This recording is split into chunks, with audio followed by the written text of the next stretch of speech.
Urólogo, el día de hoy vamos a hablar de dos síndromes, el síndrome prostático y la infección urinaria del tracto urinario bajo. ¿Ya? Primero vamos a comenzar con el síndrome prostático. Unos conceptos claves que lo tienen que tener en cuenta. El primero, hiperplasia de próstata, es una definición histológica que se refiere al aumento de células epiteliales glandulares, estromales, dentro de la zona de transición. El término correcto debería ser obstrucción prostática, ¿no? Que se refiere al agrandamiento de la próstata que imposibilita o obstruye la salida de orina de la vejiga hacia la orina.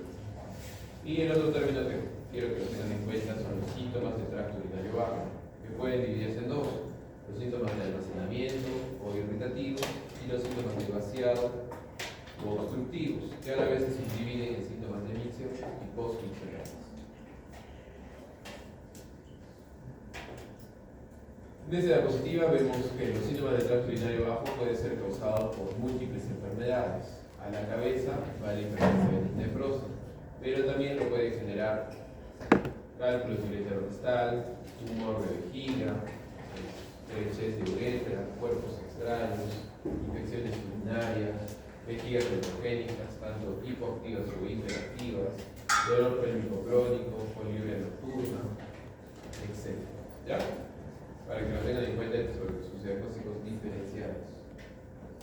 Respecto a la epidemiología, como ven, el dibujo es directamente proporcional. A mayor edad va a haber mayor incidencia de crecimiento prostático. De 8 a 40 casos por 1000 individuos se diagnostican por año. Por cada año de vida se incrementa un 4% la posibilidad de una obstrucción prostática. Alrededor de los 45 años el paciente va a estar libre de síntomas, pero cuando tenga 75, un 45, un 50% van a tener manifestaciones. Respecto a la hiperplasia, se diagnostica un 50% entre los 50 y 60 años. Esto va a ir aumentando a reparto de edad. A los 70 va a haber 80% y a los 81 años casi el 90% va a presentar. Uno de cada cuatro hombres en el mundo va a sufrir de crecimiento prostático, y cuando la próstata sea más de 50 gramos tiene 3 o 4 veces más posibilidades o más riesgo de presentar síntomas del tracto urinario bajo. Respecto a la anatomía de la próstata, recuerden que la próstata se encuentra en la uretra prostática entre el cuello vesical y el diafragma genital o el esfínter externo. Está delante del recto. Sí, adelante. Y recuerden que en la próstata desembocan los conductos eyaculadores a través del veno portal.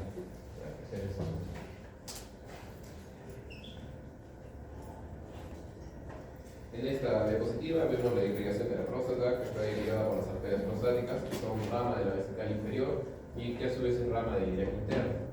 Y respecto al complejo venoso, todo drena en el complejo venoso del plexo venoso de Santorini, que está en la parte superior de la próstata. McNeil fue un patólogo clínico que subdividió a la próstata en 4 zonas: zona central, que es el color morado; zona de transición alrededor de la uretra; zona periférica, que es el color verde; y zona fibro o estroma muscular. Eso es importante porque la zona periférica es la de mayor incidencia de cáncer de próstata, ¿ya? Acuérdense de las PES. Pero eso no quita que en las otras zonas pueda crecer el cáncer de próstata también. En la zona de transición es la mayor zona de crecimiento prostático benigno. Respecto a la fisiología, ¿qué hace la próstata? Produce enzimas que se depositan en el semen. El PSA es una de las proteínas que produce la próstata, que nos sirve a nosotros como marcador de cáncer, va de 0 a 4, y sirve para generar una licuefacción del semen. También a la vez produce citrato, fosfatasa ácida prostática, zinc, magnesio, selenio, fructosa, fibrinógeno. Y recuerden que esta generación del semen es por influjo simpático y la erección es por parasimpático. Respecto a la fisiopatología, no hay una causa exacta del crecimiento benigno de la próstata. Hay teorías, la teoría hormonal o androgénica, que genera una mayor proliferación de las células, y también se ha visto que genera una inhibición de la muerte celular. Por ende, se produce crecimiento. Y la otra teoría es la inflamación sistémica. Se ha visto en pacientes con hiperplasia benigna de próstata que tienen marcador inflamatorio de PCR elevado. Se ha visto que algunas grasas dietéticas y lipopolisacáridos en pacientes obesos también pueden inducir la inflamación prostática. Ciertos macrófagos que también se encuentran pueden inducir hiperplasia estromal. Este factor de elevación del factor inducible por hipoxia tipo 1 alfa que se encuentra en pacientes con inflamación sistémica también genera proliferación de las células prostáticas. Y polimorfismos en el gen beta de la lipotoxina encontrado en el tejido de la hiperplasia benigna de próstata también se ha asociado a inflamación sistémica y también el crecimiento prostático. Hay dos factores, ¿no?, que van a generar los síntomas o la clínica del crecimiento prostático: factor estático mecánico, es decir, por el crecimiento de la próstata que impide la salida de orina, y el factor dinámico. Aquí estamos evaluando más que todo la vejiga. Si la vejiga no funciona adecuadamente, vamos a tener un factor dinámico, es decir, no va a generar que se almacene buena orina y ni tampoco va a poder eliminar. En este dibujo están viendo la imagen de la derecha, la próstata normal, que envuelve la uretra y que permite la salida de orina. Pero en la imagen de la izquierda vean cómo ha crecido la próstata, impidiendo visualizar bien la bolus uretral, entonces la orina no sale adecuadamente y se genera la manifestación de síntomas. Este es un video, una cistoscopía, donde ven al fondo la vejiga y en el medio es el crecimiento prostático que ha crecido en la luz uretral, impidiendo la salida de orina. Vean cómo tapa toda la luz uretral, no se visualiza correctamente la vejiga. Y vean que no es una próstata tan grande, sino que ha crecido para adentro, ¿no? Entonces, otro detalle importante es que el crecimiento de la próstata no depende, los síntomas no dependen mucho del tamaño, sino de la forma como ha crecido, ¿ya? Es muy irregular. En cuanto a epidemiología, los factores de riesgo, esto es importante ustedes semiológicamente, sobre todo para elevados antecedentes. Tenemos no modificables, la raza, se ha visto que la raza oscura hay mayor incidencia de hiperplasia benigna y también mayor incidencia de cáncer de próstata. Susceptibilidad genética o antecedentes familiares, si es que un familiar directo ha tenido crecimiento prostático de temprana edad, es un factor de riesgo para que el familiar pueda presentarlo también a esa misma edad. Y también un familiar directo con cáncer de próstata tiene mayor riesgo de presentar a su familiar también cáncer de próstata. Factores de riesgo modificables, tenemos la obesidad, síndrome metabólico, que hemos visto que induce inflamación y genera hiperplasia prostática. Consumo de bebidas que pueden exacerbar, por ejemplo el café o todas las sustancias que generen como diuréticos. Actividad física, a mayor actividad física, menor crecimiento prostático. Consumo de alcohol que puede exacerbarlo. Y condiciones que exacerban o comorbilidades, diabetes por alteración dinámica de la vejiga, factores neurológicos también por falla y inervación, ya sean enfermedades neurodegenerativas como el Parkinson, o ACVs o traumatismos vertebrovasculares y factores de riesgo cardiovascular. Este es un artículo, es uno de los artículos que evaluó el mayor consumo de alcohol relacionado al síndrome del tracto urinario bajo. Acá el proceso estadístico fue con el Oak Radio. Y recuerden que cuando es más de uno significa que es un factor de riesgo, ¿no? Vean que recién el consumo de alcohol, cuando fue más de 40 gramos por día, recién pintó 1,23, 1,26. Significa que recién ahí fue un factor de riesgo para generar síntomas de tracto urinario bajo.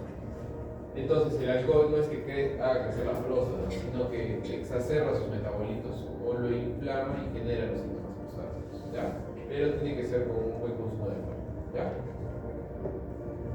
Respecto a la clínica, el crecimiento prostático puede ser asintomático o generar los síntomas que hemos mencionado antes: almacenamiento o irritativos, como su nombre lo indica, son síntomas irritativos, ¿no?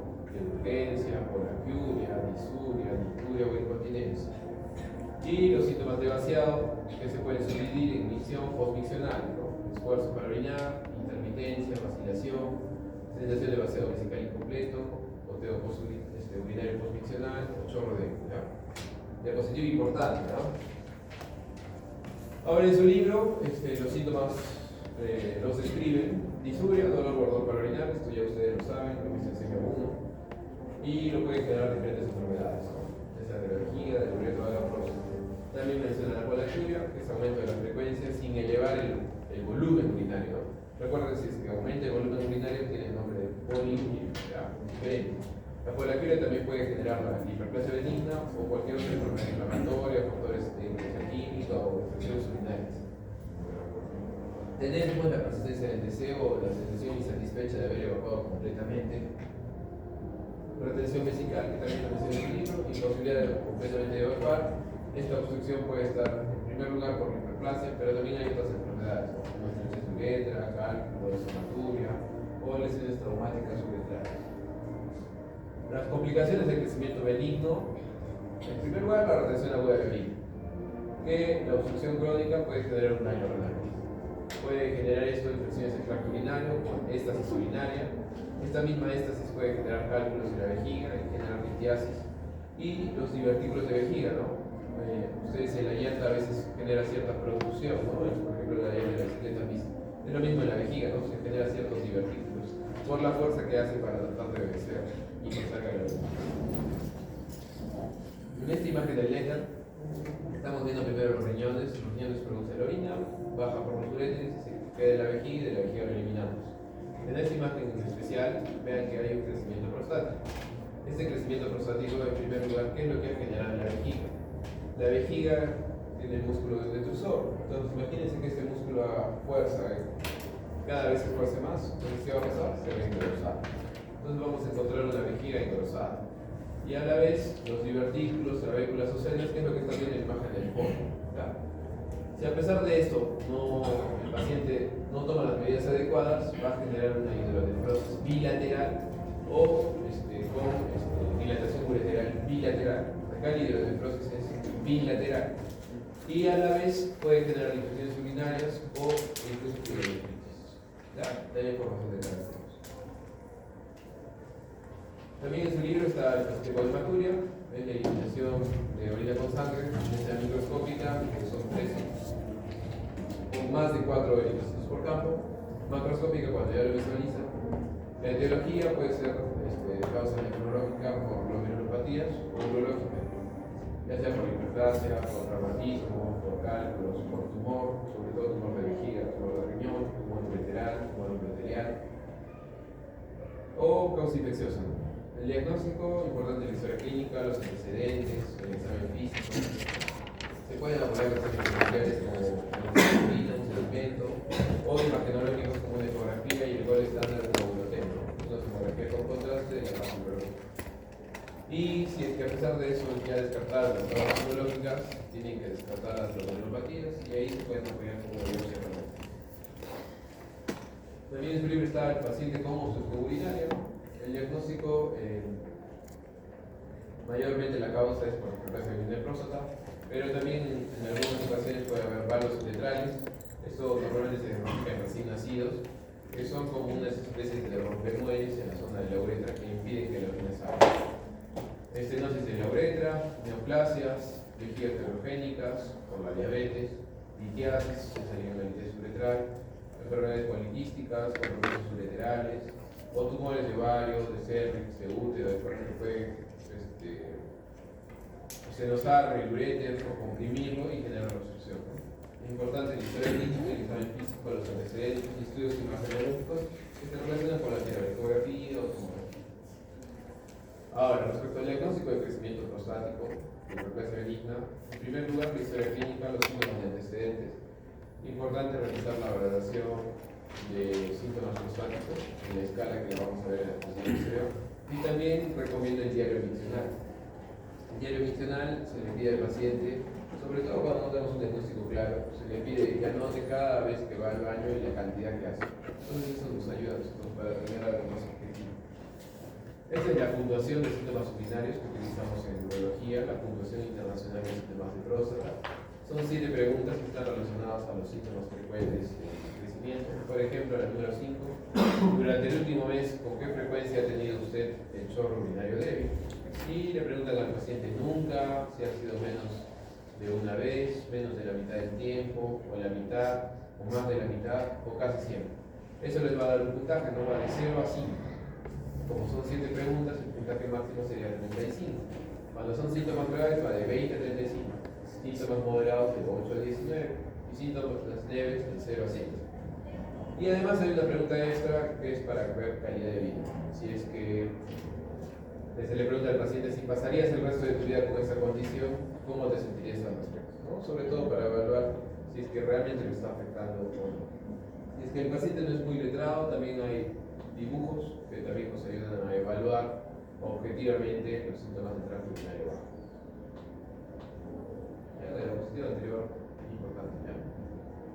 Respecto al diagnóstico, tenemos el examen físico, puntos laterales, un ejecución lumbar, evaluar retención de orina, evaluar genitales, evaluar si hay fimosis, estación de uretra y sobre todo el tacto rectal, que es una recomendación fuerte. ¿Ya? Recuerda que en la hiperplasia benigna de próstata, el tacto rectal va a ser una próstata blanda o fibroelástica, de bordes libres, no dolorosa, no va a haber nódulos, móvil.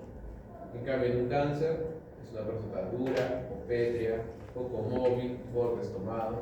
Y en una prostatitis se contraindica, y si es que acaso se hiciera, es un tacto doloroso. ¿Ya? El año pasado salió este artículo del tacto rectal que no lo están recomendando como screening en adultos jóvenes, ya entre 40 y 50 años. ¿Por qué? Porque se ve que en ese estudio 6.500 hombres se le hicieron tacto rectal a los 45 años. Solo en 3 de ellos se diagnosticaron cáncer. En cambio, esos 6.500 les tomaron PSA y a 135 diagnosticaron cáncer. Entonces hubo una mayor sensibilidad del PSA. Y cuando el PSA estaba elevado, los que participaron en ese estudio, el 86% presentaba un tacto normal, a pesar de que tenía el PSA elevado y tenían ellos cáncer, ¿no? Entonces el tacto rectal tiene una sensibilidad baja y en ese estudio se demostró que el PSA es mejor, ¿no? Pero está todavía la guía sigue recomendando el tacto rectal a partir de los 50 años. Quizás esto cambie, ¿no? Solo quería traernos para que vean que quizás va a modificarse. Pero screening a partir de los 50, PSA y tacto rectal. Si tiene antecedente de cáncer de próstata a partir de los 45. Y si es que tiene alteración de BRCA1 o BRCA2 a partir de los 40 años. ¿Ya? Eso tiene que ser la casa. En cuanto al diagnóstico, hemos visto ecografía, hay que pedir una ecografía renal, vesical y de próstata, la flujometría que sirve para evaluar el chorro urinario, urodinamia que sirve para evaluar cómo se está contrayendo la vejiga y la uretrocistoscopía que es el video que han visto en las primeras diapositivas. En la ecografía, además de evaluar el grosor de la pared vesical, evaluar si se tiene hidronefrosis y evaluar el tamaño, también hay que evaluar el índice de protrusión prostática, ¿no? Que va del cuello de la vejiga y cuánto máximo se protruye la próstata. Va de menos de 5, entre 5 a 10 y mayor a 10. La próstata se divide en grados, ¿no? El crecimiento prostático. El valor normal es 20 gramos y de ahí va aumentando de 10 en 10. Grado 1 de 20 a 30, grado 2 de 30 a 50, grado 3 de 50 a 80 y grado 4 más de 80 gramos. La flujometría, como les dije, evalúa el chorro urinario, lo ve en una balanza. Vean la imagen normal. Se produce chorro con fuerza y es corto y baja todo, ¿no? Es decir, elimina todo. En cambio, en una hiperplasia benigna, vean que el chorro no se elevó completamente, fue débil y fue bastante prolongado porque tienen intermitencia, flujo, latencia para poder orinar, para poder vaciar. Esta es una uretrografía retrógrada, se le coloca su de contraste por el pene al paciente, vean la jeringa, y lo que están visualizando acá es una estrechez de uretra que podría generar los síntomas de tracto urinario bajo. Con estos exámenes auxiliares se piden en pacientes que no tenemos un diagnóstico muy claro o sospechamos de algo más. Respecto al tratamiento, después de solo esta diapositiva porque no es tan importante que lo sepan ahora, y en urología lo profundizaremos. Pero son modificaciones del estilo de vida, siempre se indica a todo paciente. Tratamiento médico, acá está la tapsulosina, el dutasteride, el finasteride, el tratamiento combinado, el tadalafilo. Y el tratamiento quirúrgico, ¿no? Que puede ser la técnica convencional, con la endoscopia prostática transvesical o endoscópica, ¿no? La resección transuretral o la educación prostática con láser. ¿Ya? Eso ya lo abordaremos en urología, porque quiero que recuerden bien que es todos los síntomas del tracto urinario bajo, el examen físico, algunos exámenes auxiliares, sobre todo el tracto rectal. ¿Ya? Ahora vamos a pasar al segundo tema, que es infección urinaria. En su libro lo define como las bacterias que se establecen y que se multiplican en el tracto urinario y que pueden conllevar a producir infección del tracto urinario bajo. Cass definió bacteriuria significativa, que es la presencia igual o mayor de 10 a las 5 unidades formadoras de colonia por mililitro de orina en su examen urocultivo. Leucocitosis en el sedimento urinario cuando hay más de 5 leucocitos por campo. En el periodo neonatal es la única etapa de la vida donde es más frecuente la infección urinaria en los varones. En el resto de etapas es más frecuente en la mujer. Entre 20 y 50% de las mujeres al menos tendrán un episodio de infección urinaria en su vida. También su libro tiene estos términos de recaída, reinfección y recurrencia. Recaída cuando es el mismo microorganismo hasta 3 semanas después de haber comenzado el tratamiento. Reinfección es una nueva bacteria que genera la infección hasta 7 o 10 días después de haber erradicado la anterior. Recurrencia, 3 o más infecciones en un año o 2 o más en 6 meses. En cuanto a la fisiopatología, el número y la virulencia va a ser mayor que los mecanismos de defensa del huésped y eso va a conllevar a un desequilibrio que genera la infección urinaria. Hay factores que pueden conllevar eso, ¿no? El tipo de virulencia o el tipo de germen, la magnitud del inóculo y alteraciones mismas de la defensa del cuerpo, ¿no? Alteraciones anatómicas que pueden disminuir estos mecanismos de defensa. Por ejemplo, el primero, reflujo vesico-ureteral. Recuerden que el uretra se implanta submucoso en la vejiga. La distancia normalmente es 5 veces su grosor. Y a veces en algunos niños este implante está mal. Entonces, la orina que no debería de regresar de la vejiga por el uretra regresa. Y ese regreso genera la infección urinaria. Obstrucciones urinarias como la hiperplasia, los cálculos o la misma anatomía de la mujer, que lo vamos a ver en una diapositiva posterior. Las vías de infección pueden ser ascendente o hematógena. La principal, la ascendente es la más frecuente, hematógena es la más grave. Microorganismos causales, 70-95% del Escherichia coli, 5 al 20% del Staphylococcus aureus, Indu complicada, Proteus mirabilis, Klebsiella, Citrobacter, Enterococo, el pseudomonas aeruginoso, ¿no? Proteus normalmente está en cálculos de escurita. Bueno, ahora vamos a dividir la infección urinaria de acuerdo a su ubicación, que sea baja o alta.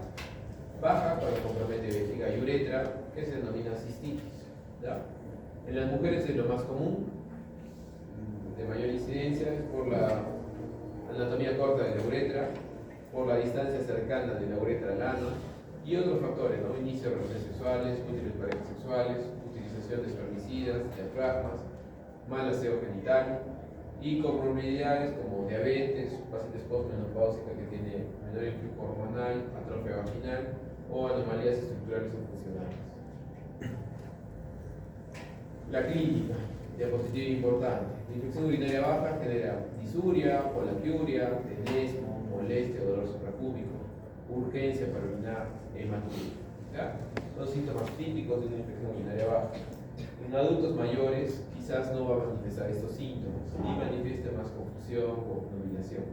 Y en los niños no va a presentar tampoco tanto esto. Sí, quizás dolor para orinar, pero más que todo irritación, molestia, llanto. Esos son síntomas para sospechar.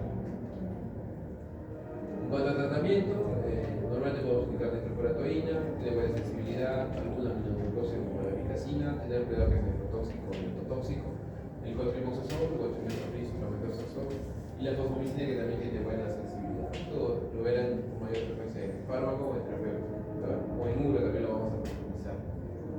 La infección urinaria alta, cuando ya compromete uretra y riñón.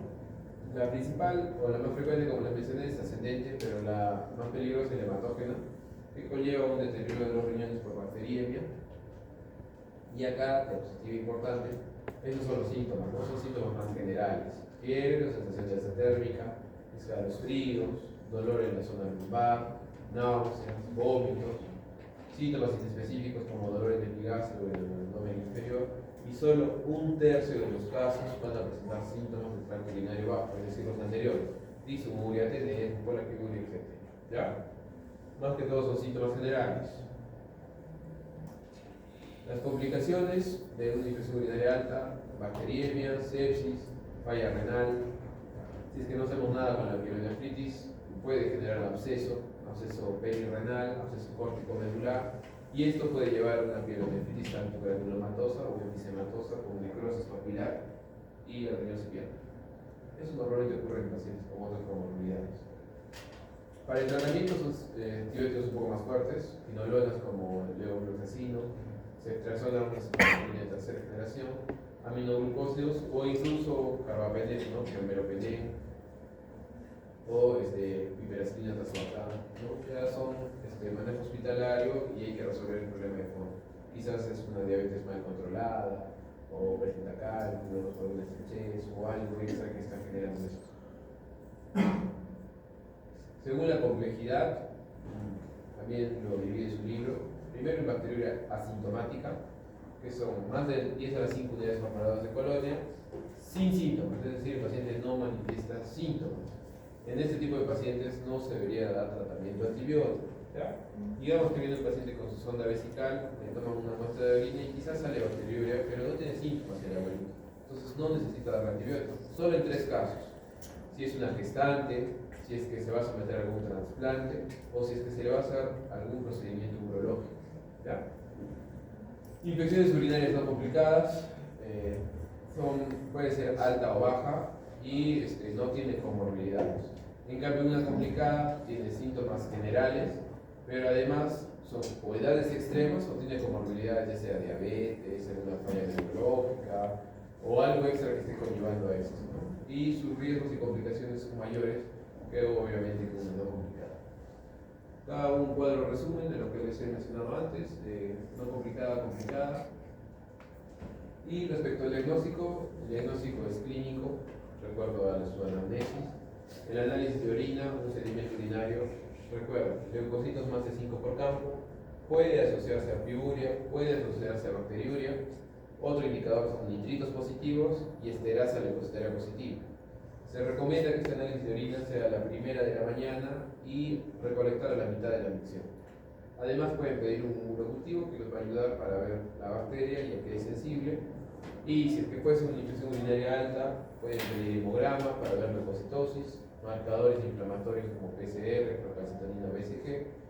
Y si es que tiene infecciones urinarias recurrentes, pueden pedir estudios imagenológicos, ¿no? Como una ecografía para evaluar si es que hay hidrodefrosis, si es que hay cálculos, si es que hay algo extra que esté generando esa infección urinaria repetitiva.